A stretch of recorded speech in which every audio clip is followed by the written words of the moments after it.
하나님을 의지하는 삶에 대해 함께 나눠보고자 합니다. 이 시편은 다윗이 사울의 추적을 받으면서 이 위기에서 자신을 구해주기를 하나님께 요청하는 기도를 담고 있습니다. 시편에 표현된 다윗의 많은 시를 통해서 다윗이 처한 상황을 알게 되고 또 그리고 이러한 상황들이 우리에게도 많은 교훈을 줍니다. 우리가 살아가는 이 세상은 때때로 우리를 위협하고 또 두려움과 불안으로 또 가득 차게 합니다. 그러나 다윗이 보여준 믿음의 자세를 통해서 우리는 어떻게 하나님을 의지하면서 또 살아가야 하는지를 우리가 또 배울 수 있게 된 것입니다. 1절, 2절 말씀은 하나님께 구하는 기도입니다. 시편 59편의 첫 절에서 다윗은 하나님이여 나를 구원하소서라고 간절하게 기도드립니다. 그는 자신의 생명이 위협받고 있음을 알고 또 하나님께 간절히 도움을 요청합니다.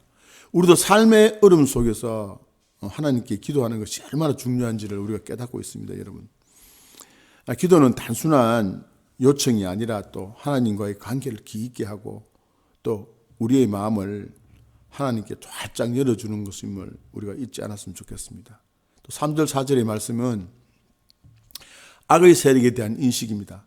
다윗은 주여 나를 도우시기 위해서 깨어 살펴주소서라고 이렇게 기도하며 자신을 위협하는 적들의 존재를 분명히 인식하고 있습니다.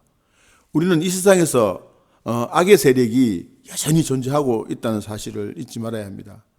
그러나 다윗은 그 절박한 상황 속에서도 하나님이 자신을 도우실 거라는 확실한 믿음을 가지고 있었습니다. 우리도 세상의 악한 세력과 맞서 싸워야 한다는 것을 꼭 기억하시고 에베소서 6장 12절에 이런 말씀이 있죠. 우리의 씨름은 혈과 육에 대한 것이 아니요 정사와 권세와 이 어두운 세상의 주관자들과 하늘에 있는 악의 영들에게 대함이라 하는 이런 말씀처럼 우리도 세상에서 신앙생활을 하면서도 끊임없이 영적 전쟁을 사고 있지 않습니까? 그래서 하나님께서 우리와 늘 함께 하신다는 그런 굳건한 믿음을 가지고 있지 않으면 그리고 늘 깨어서 기도하지 않으면 안 된다는 사실을 잊지 않았으면 좋겠습니다. 9절 10절 말씀은 하나님을 기다리는 인내입니다. 다윗은 내가 주를 바라나이다 라고 고백합니다. 어려운 상황 속에서도 하나님을 기다리는 인내는 신앙의 중요한 부분입니다. 하나님께서 우리의 기도를 들으시고 또 응답하실 것을 믿고 기다리는 것은 결코 쉬운 것이 아닙니다. 그러나 하나님은 우리의 기도를 들으시고 또 가장 좋은 때에 또 우리의 믿음의 분량대로 그 응답하신다는 것을 믿고 나가신다면 우리가 늘 기쁨과 즐거움 속에 살아갈 수 있을 것 같습니다. 우리의 기도가 응답되지 않는 것처럼 느껴질 때 끝까지 인내하고 기다려야 된다는 것입니다. 이사야 40장 31절에서 여호와를 앙망하는 자는 새 힘을 얻으리니 하는 말씀을 기억하면서 하나님을 신뢰하고 또 기다리는 그런 믿음을 우리 모두가 가졌으면 좋겠습니다. 11절 13절의 말씀은 또 하나님이 공의와 자비에 대한 내용입니다. 다윗은 그들을 죽이지 마옵소서라고 기도하면서 원수들이 하나님을 알게 하기를 간절히 기도합니다. 이는 하나님의 공의와 자비를 동시에 보여준다는 것입니다. 하나님은 악한 자들을 심판하지만 동시에 그들이 회개하고 또 하나님께로 돌아오기를 간절히 원하십니다. 우리도 원수에 대한 마음가짐을 또 우리가 새롭게 했으면 좋겠습니다. 로마서 12장 9절에서 내가 원수를 갚지 말고 하나님의 진노하심에 맡기라는 말씀처럼 우리의 원수를 사랑하고 또 그들을 위해 기도하는 자세를 가져야 한다는 것입니다. 하나님은 우리의 원수까지도 또 사랑하신다는 것입니다. 16절, 17절 말씀은 하나님을 찬양하는 삶입니다. 마지막으로 다윗은 나는 주의 힘을 노래하리이다 라고 이렇게 고백합니다. 하나님께서 우리를 도우시고 또 우리의 힘이 되어 주신다는 사실을 잊지 말고 또 항상 하나님을 찬양하는 삶을 살아갔으면 좋겠습니다. 우리의 삶 속에서 하나님을 찬양하는 것을 잊지 마시고 또 힘든 상황 속에서도 하나님을 찬양할 때 우리의 마음은 평안을 얻고 또 하나님께서 주시는 큰 힘을 경험하게 될 것입니다. 저희 친구 중에 여러분도 대부분 다 아시겠지만 박찬복 집사라고 있습니다. 이 친구는 청년 시절을 너무나 가난했어요. 그래서 저희 교회에서 교회 짓기 전에 우리 앞마당 쪽에 집이 조그만한 게 있었는데 그 집에 살도록 허락을 했습니다. 너무나 가난하게 살았기 때문에. 이 친구는 제가 알기로는 하루에 돈이 없어서 라면 2개 가지고 아침에 먹고 저녁에 한 개 먹고 거의 1년 내내 그렇게 살았어요. 그리고 주일날 그 점심 먹는 그 점심이 너무나 맛있게 먹는 그 친구였어요. 그 친구는 밤이 되면 교회 본당에 나와서 혼자서 무슨 찬송을 부른다면 79장 주 하나님 지으신 모든 세계 이 찬송을 1절부터 4절까지 매일 수십 번 부른다는 거예요. 자신이 상한 그 상황이 너무나 힘들고 또 어렵고 또 왜 내가 이렇게 살아야 되느냐, 우리 가정은 왜 이렇게 힘들게 살아야 되느냐 하는 것에 대한 자괴감도 들고 어떨 때는 죽고 싶은 마음도 있고 그렇지만 그럴 때마다 교회 와서 본당에서 큰 소리로 이 노래밖에 모르는 것 같아요. 이 노래만 불러요. 이 노래를 거의 막 마음이 평안이 올 때까지 부른대요. 이 노래를 왜 부르냐 물으니까 정말 힘들고 어려울 때 이 찬송을 부르면 마음에 평안이 찾아온대요. 걱정, 근심이 싹 사라진대요.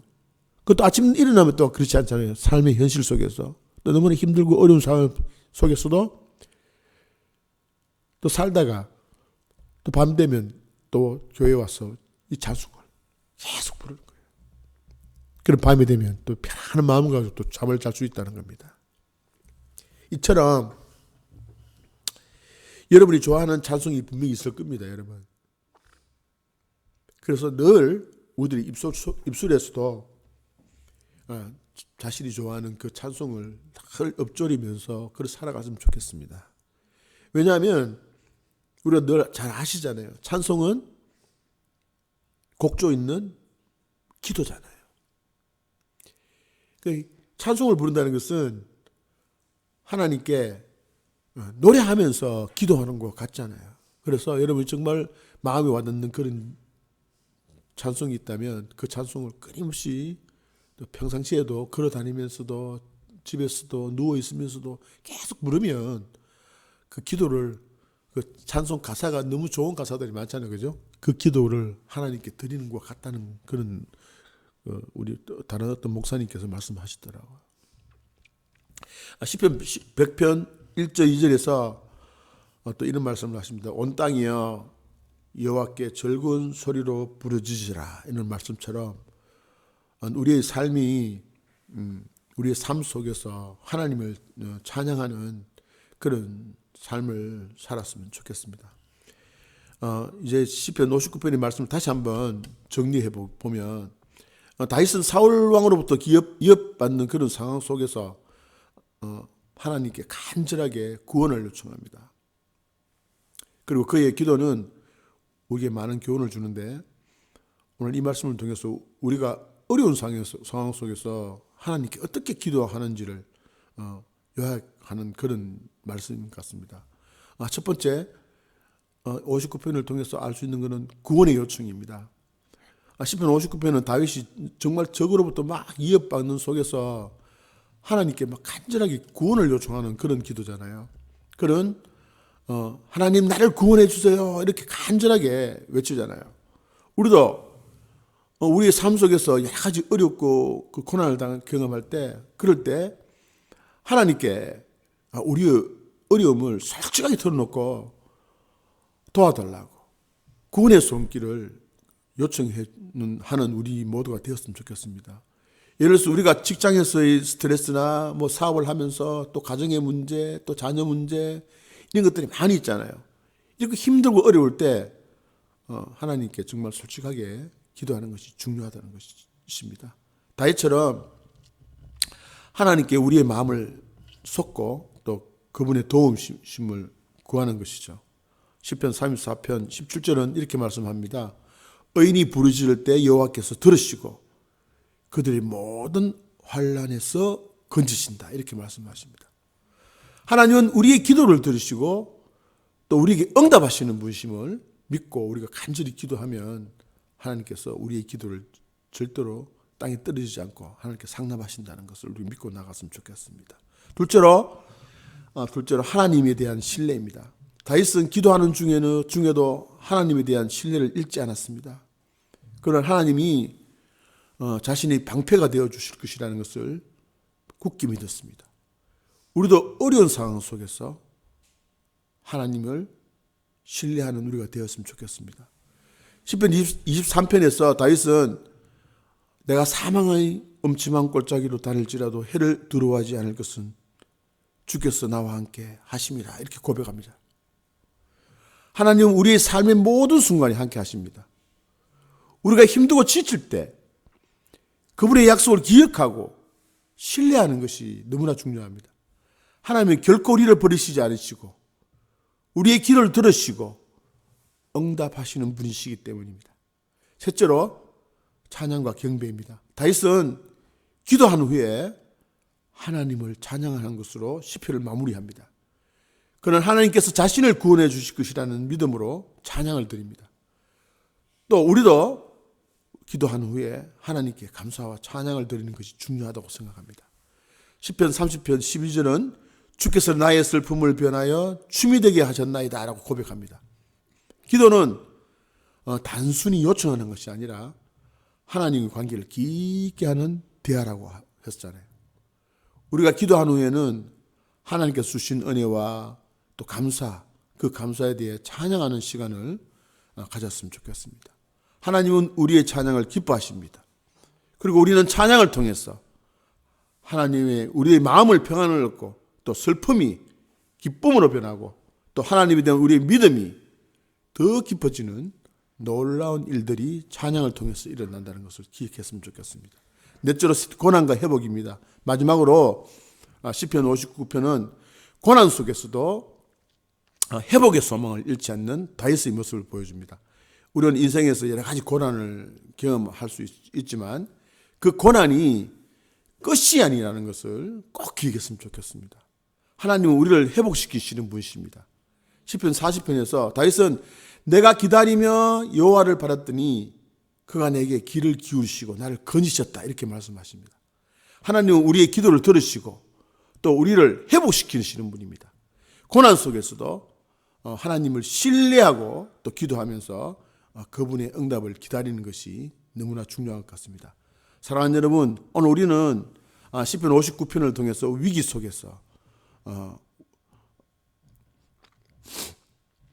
우리가 어떻게 기도를 해야 되고 또 그 기도를 통해서 또 하나님에 대한 신뢰, 찬양과 경배 그리고 고난과 회복의 중요성을 알게 되었습니다. 우리의 삶 속에서 어려움이 닥칠 때 다윗처럼 하나님께 기도하고 또 그분의 응답을 믿으면서 감사와 찬양으로 나아가는 우리가 되기를 소망합니다. 하나님은 우리의 기도를 분명히 들으시고 또 우리의 기도에 응답하실 것입니다. 그러므로 언제나 하나님께 나아가 기도하면서 그분의 은혜를 진하게 경험하는 삶을 또 오늘 하루가 되시기를 간절히 빌고 원합니다. 아멘. 기도하겠습니다. 사랑하는 아버지 하나님, 오늘 우리가 주님의 말씀을 통해서 위기 속에서의 기도의 중요성을 다시 한번 깨닫게 하시며 감사드립니다. 다윗처럼 우리도 어려운 상황 속에서 주님께 나아가 기도할 수 있는 믿음을 주시옵소서. 우리의 마음과 삶의 모든 문제를 주님께 맡기고 주님의 도우심을 간구하는 겸손한 마음을 허락하여 주시길 간절히 기도합니다. 주님, 우리가 힘들고 지칠 때에도 주님을 신뢰할 수 있는 믿음을 주시옵소서. 주님께서 항상 우리와 함께 하시며 우리의 기도를 들으시고 응답하신다는 사실을 잊지 않게 하여 주시길 간절히 빌고 원합니다. 우리의 마음이 주님을 향해 열려 있기를 원하며 주님의 약속을 붙잡고 끝까지 나아가게 하여 주시옵소서. 또한 우리가 기도한 후에는 하나님께 감사와 찬양을 드리는 삶을 살아가게 하여 주시옵소서. 주님의 은혜와 사랑을 기억하며 언제나 주님을 찬양하는 입술이 되게 하여 주시옵소서. 우리의 삶 속에서 주님의 영광이 드러나기를 소망합니다. 우리가 겪는 고난과 어려움 속에서도 주님의 회복의 손길을 경험하게 하여 주시옵소서. 그 고난이 저희를 더욱 강하게 하고 또 주님께 가까이 나아가게 하는 기회가 되게 하여 주시옵소서. 주님의 은혜로 우리를 회복시켜 주시고 우리의 삶의 평안과 기쁨을 더하여 주시기를 간절히 기도합니다. 이 모든 말씀 우리 주 예수 그리스도 이름으로 기도드렸습니다. 아멘. 주기도문 함으로써 새벽 기도를 마치도록 하겠습니다.